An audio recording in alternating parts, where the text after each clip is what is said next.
Sanjay, she says that in January, it was major abdominal surgery that she had. She'd been told by doctors they did not believe it was cancerous before the surgery. It was after the surgery they found cancer was present.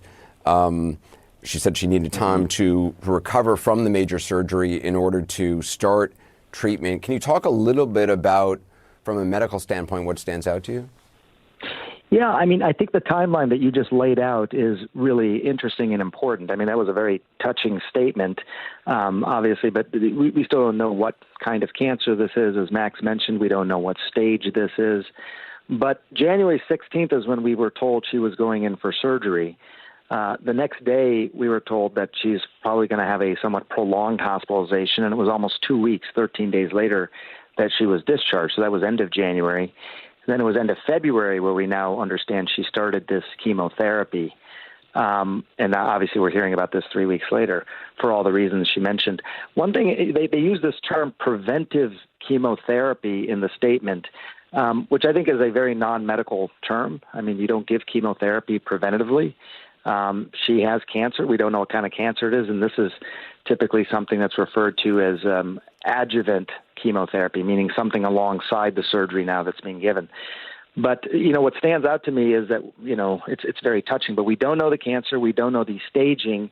We did not hear anything from the medical team saying, hey, look, we expect a full recovery. She obviously has said that, but it's there's a lot of questions, I think, that still remain and need to be answered, I think, in some way.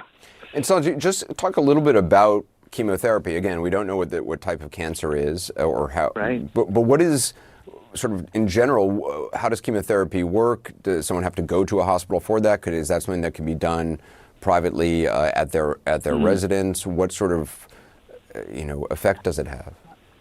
Yeah, I mean, these are medications that are typically given in the bloodstream. Sometimes they can be given as a pill orally.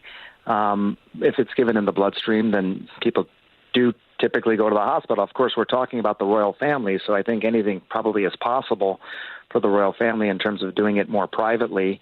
But as Max said, it can be several weeks of these therapies, and they're designed, like the basic notion is we did the operation, now we find cancer, there's likely to be some cancer that is remaining in the body, let's give chemotherapy to try and target those remaining cells. That's the basic sort of idea behind chemo.